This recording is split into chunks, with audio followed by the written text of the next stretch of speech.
Hello everyone, I am doctor Tanveer Arshad Chaudhary, family physician expert and family medicine. जैसा कि हमारे तमाम viewers, follower, patient, friends and families जानते हैं कि हमने हमेशा करंट इशू को एड्रेस करने की कोशिश की है। आज का हमारा मौजू ये है कि बहुत ज़्यादा ऐसे पेशेंट हमारे क्लिनिकल ट्रायल में रिपोर्ट होते हैं कि जो हमें 3 से 4 दिन कंटिन्यूसली दिखा रहे होते हैं। जब प्रॉपरली वो एक विज़िट के बाद दूसरे विज़िट पे आते हैं तो हम उनसे पूछते हैं कि आपके पास जो मैंने पहले आपको प्रिस्क्राइब की है मेडिसिन, तो उसका कोई रिकॉर्ड आपके पास है या नहीं है। तो पेशेंट अक्सर तादाद में हमने अपने क्लिनिकल ट्रायल में देखा है कि पेशेंट वो अपना जो प्रिस्क्रिप्शन होता है, जो आप डॉक्टर्स का लिखा हुआ नुस्खा होता है, वो अमूमन घर पे छोड़ के आते हैं। ख़ास तौर पे जब भी वो किसी फैमिली फिजिशियन के पास या अपने नियरेस्ट डॉक्टर को दिखा रहे होते हैं, तो उनके माइंडसेट में एक ही बात होती है कि मेरी जो दवाइयाँ डॉक्टर साहब ने लिखी थी उनको ऑलरेडी याद होगा। तो होता बेसिकली ऐसे है कि हमारे यहाँ चूँकि पेशेंट का लोड होता है और कितने ज़्यादा हम जो है ना वो प्रिस्क्रिप्शन लिखते हैं, तो ऐसी रूटीन में डॉक्टर्स के लिए उसको ये याद रखना मुश्किल हो जाता है कि मैंने कल जो है वो आपको अपनी मेडिकेशन के साथ, जो कि मैंने इंटरनल क्लिनिकल आपका ट्रीटमेंट किया, उसके साथ मैंने आपको एक्सटर्नल जो प्रिस्क्रिप्शन दिया उस पर मैंने क्या ऐड किया या क्या नहीं किया, तो वो नेक्स्ट डे पे वो देखना होता है। और उसको देखने के बाद फिर ये डिसाइड होता है कि अगर मेडिसिन मैंने कोई दी हुई है तो अब इसके साथ मैंने कौन सा इंजेक्ट करना है और किस कैटेगरी में इनको, अगर कोई फ्लूइड आईवी देना है तो वो मुझे क्या देना चाहिए। तो जब भी हमने अक्सर पेशेंट से पूछा है कि आपको मैंने एक प्रिस्क्रिप्शन बना कर दिया था, प्रिस्क्राइब करके दिया था कुछ, तो वो कहता है वो तो मैं घर भूल आया हूँ, या वो तो मुझे याद नहीं है, वो दवाई वाला जहाँ से मैंने मेडिसिन ली थी वो मेडिसिन वाले के पास ही रह गया। तो अलबत्ता फिर हम क्या करते हैं कि पेशेंट को फिर दोबारा से उसकी हिस्ट्री तो हमें पता होता है कि अगर कोई डायबिटिक पेशेंट है,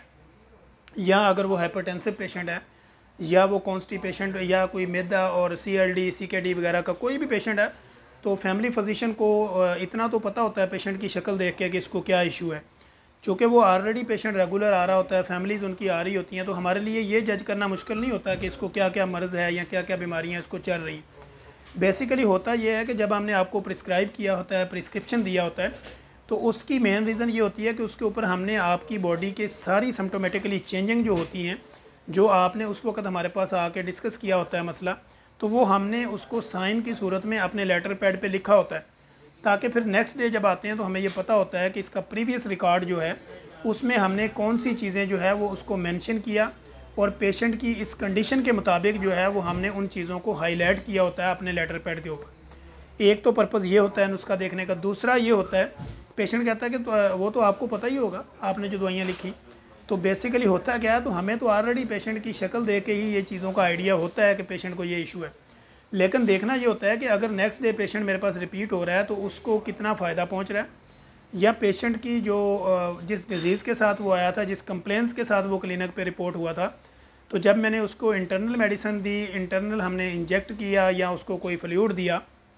तो ऐसी सूरत में एक्सटर्नल हमने जो प्रिस्क्रिप्शन दिया वहाँ पे हमने देखना होता है कि हमने क्या चीज़ें जो है वो इसको प्रिस्क्राइब की हैं और उसकी फार्मूलेशन क्या है, या अगर पेशेंट को फ़र्क पड़ा या नहीं पड़ा, तो उसकी प्रीवियस हिस्ट्री जो है ना वो देखने के बाद पता चलता है कि इसकी कोई एंटीबायोटिक चेंज करनी है, या कोई पेन किलर चेंज करना है, या कोई इसका PPI चेंज करना है, या इसकी डायबिटिक की कोई मेडिसिन की जो है उसकी क्वांटिटी और क्वालिटी, फिर उसके बाद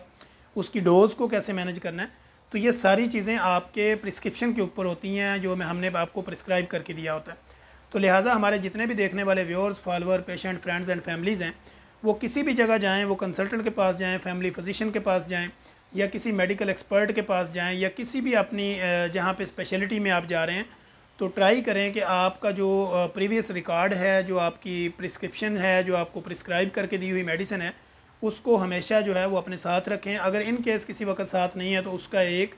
प्रिंट, बेसिकली आपके मोबाइल में उसकी पिक्चर एक होनी चाहिए, ताकि आपके प्रीवियस रिकॉर्ड के ऊपर दोबारा टाइम वेस्ट ना हो, और डॉक्टर जो है वो उसको देखते हुए ही अगला अपना डिसीजन ले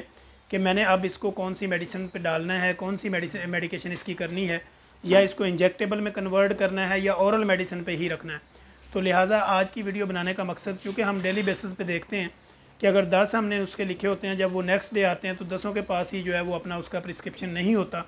जिसकी वजह से हमें फिर दोबारा से ये देखना पड़ता है। जो हमारे पास अपना प्रीवियस रिकॉर्ड होता है इंटरनल क्लिनिक का, वो तो होता ही होता है, वो होता है जो हमने इंटरनल आपको इंजेक्ट किया होता है। जो हमने एक्सटर्नल लिखा होता है तो उसका फीडबैक देखने के लिए हम आपसे ये कहते हैं कि अपना पुराना नुस्खा दिखाएं,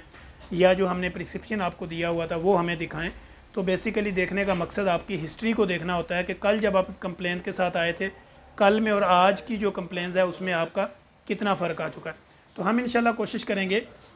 कि अपने नेक्स्ट एपिसोड के अंदर एक नई इन्फॉर्मेटिव वीडियो जो कि हमारे क्लिनिकल ट्रायल में हम देखेंगे कि पेशेंट के बेनिफिट के लिए, तो हम इंशाल्लाह कोशिश करेंगे कि एक नई इन्फॉर्मेटिव वीडियो बना के अपने तमाम व्यूअर्स के साथ दोबारा शेयर करेंगे। तब तक के लिए हमें इजाज़त दीजिए। अल्लाह हाफिज़।